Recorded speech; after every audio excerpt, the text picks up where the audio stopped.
السلام علیکم، دس از سفیر خان. امید ہے کہ سب خیریت سے ہوں گے. آج کی ہماری ویڈیو رومانٹک ایج کی پوئٹری پہ ہے. شروع کرتے ہیں. تو دوستو، جس طرح ہمیں پتہ ہے کہ رومانٹک ایج جو ہے، جسے ہم رومانٹسزم بھی کہتے ہیں، انگلش لٹریچر میں پہلے سٹارٹ ہوا تھا، پھر اس کے کئی سال بعد امریکہ میں سٹارٹ ہوا تھا. یہ انگلینڈ میں 1798 میں 1798 میں شروع ہوا تھا اور 1837 تک یہ چلا تھا. جب وکٹورین ایج شروع ہوا تب تک یہ چلا تھا. یہ اصل میں 1798 میں سے شروع ہوا تھا کہ لیریکل بیلڈز جو پبلش ہوا تھا، وہ بک تھا.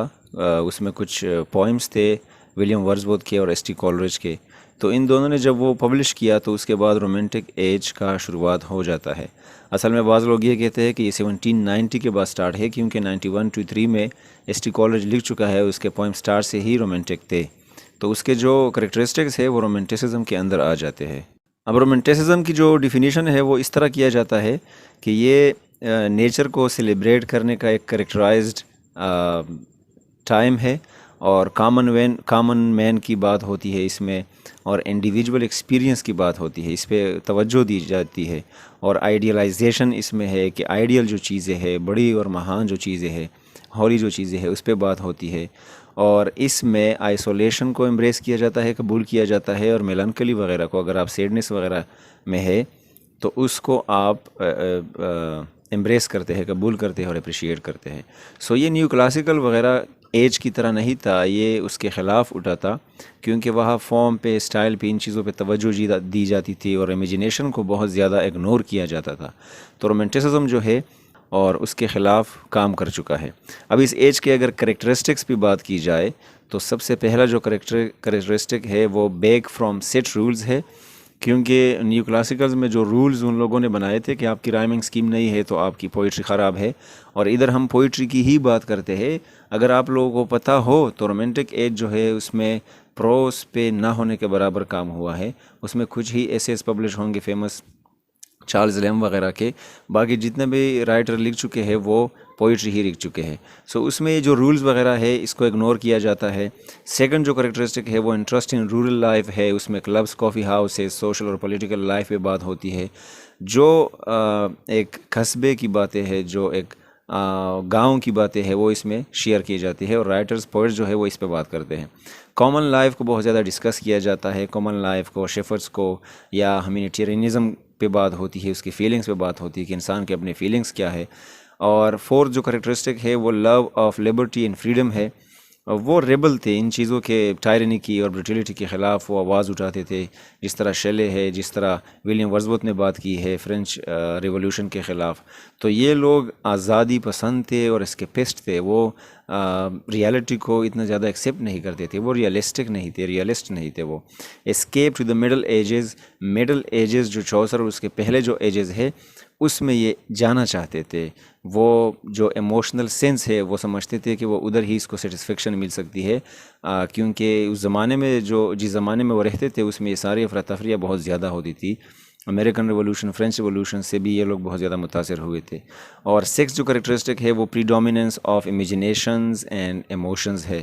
ان دو چیزوں کو یہ لوگ بہت زیادہ اوپر رکھتے ہیں، اور ایموشنل سینسیبلٹی ان لوگوں میں بہت زیادہ تھی، امیجنیٹو فلائٹس ان لوگوں میں بہت زیادہ تھی. تو ان چیزوں کو یہ بہت زیادہ اپنے سرآنکھوں پہ رکھتے تھے اور اس کو پوچھتے تھے. سیون جو کریکٹرسٹک ہے وہ سپر نیچرلزم ہے. مطلب جو بھی سینس ہے وانڈر کا یا مسٹری وغیرہ کا، ان چیزوں کو وہ آؤٹ آف فزیک جو باتیں ہیں، جو اینجلس کی باتیں ہیں، فیریز کی باتیں ہیں، یا اور جو انسانوں کے علاوہ جو مخلوق ہے اس کی باتیں ہیں، ہوائی باتیں ہیں، فکشنل، اس کو بھی یہ لوگ ڈسکس کرتے تھے. یا گریک میتھولوجی میں جو باتیں ہیں، گورسز وغیرہ کی، وہ بھی یہ لوگ بہت زیادہ اپریشیٹ کرتے تھے اور پسند کرتے تھے اور ایکسپلور کر چکے ہیں ان چیزوں کو. ایٹ جو کریکٹرسٹک ہے وہ سبجیکٹیوٹی ہے. اگر ایک آبجیکٹیو چیز کی بھی ان لوگوں نے انٹرپریٹیشن دینی ہوتی تھی تو وہ سبجیکٹیو سٹائل میں دیتے تھے، اور آبجیکٹیو ریالٹیز آف لائف کو بھی یہ لوگ اگنور کرتے تھے، سبجیکٹیوٹی پہ بیلیو کرتے تھے، اپنے پوائنٹ آف ویو سے چیزوں کو بناتے تھے اور اپنی ہی طریقے سے وہ اپنی زندگیوں کو جیتے تھے. نائنتھ جو کریکٹرسٹک ہے وہ سمپلسٹی اینڈ سٹائل ہے. یہ لوگ جو بھی لینگویج استعمال کر چکے ہیں وہ بہت زیادہ نیچرل ہے، اور سپونٹینیس ان کے جو تھاٹس آتے تھے اسی کو وہ ایکسپریس کرتے تھے، لکھتے تھے. جس طرح جان کیٹس کہتا ہے کہ اگر آپ کی شاعری آپ کو قدرتی طور پہ نہیں آتی، جس طرح پودے کو پتے آتے ہیں، تو آپ نہ ہی لکھے تو اچھا ہے۔ اور پھر اس رومانٹک ایج میں ہمارے پاس شاعروں کو ہم تقسیم کرتے ہیں دو جنریشنز میں، فرسٹ جنریشن اور سیکنڈ جنریشن۔ تو فرسٹ جو جنریشن ہے اس میں ولیم بلیک آتا ہے، بعض لوگ رابرٹ برن کو کہتے ہیں، لیکن ولیم بلیک نے رومانٹسزم پہ بہت کام کیا ہے۔ سو ولیم بلیک ہے، ولیم ورڈزورتھ ہے، اور ایس ٹی کالریج، سیموئل ٹیلر کالریج ہے۔ یہ فرسٹ جنریشن تھا، یہ ایج میں زیادہ تھے۔ اور شروعات تو جو ٹرانزیشن تھا وہ ولیم بلیک نے کیا تھا، کیونکہ میں پہلے بھی دا ایج آف جانسن کی پوئٹری میں آپ لوگوں کو کہہ چکا ہوں کہ اس کو ہم ایج آف سینسیبلٹی اور ایج آف ٹرانزیشن کہتے ہیں، کیونکہ جانسن نے ہی وہ ٹرانزیشن کا کام کیا تھا، یا اس کے جو اور پوئٹس تھے اس ایج میں، ولیم بلیک کی اور اس کے جو کنٹمپرری تھے، ان لوگوں نے ٹرانزیشن کیا تھا، ٹرانزیشنل پوئٹری بنائی تھی، مطلب نیو کلاسیکل سے وہ رومانٹک ایج میں آ رہے تھے۔ سو ولیم بلیک نے اس کا شروعات کیا ہے، لیکن جب یہ سٹارٹ ہوا تو مین جو سٹارٹ ہے، جو پرفیکٹلی رومانٹک تھے، وہ ولیم ورڈزورتھ اور ایس ٹی کالریج تھے۔ سیکنڈ جنریشن میں بھی ہمارے پاس 3 پوئٹس ہے، لارڈ بائرن ہے، اور شیلے ہے، جس کو ہم پرسی بیسس شیلے کے نام سے جانتے ہیں، اور جان کیٹس ہے۔ تو یہ ان کے ایجز اس سے کم تھے، پہلے بائرن تھا، اور پھر شیلے تھا، اور پھر کیٹس تھا، اور یہ تینوں کے تینوں ہی کم ایج میں مرے تھے۔ کیٹس جو ہے وہ 25 ایج میں مر گیا تھا، شیلے 29 میں، 29 میں، اور بائرن جو ہے وہ 36 ایج میں مر چکا تھا۔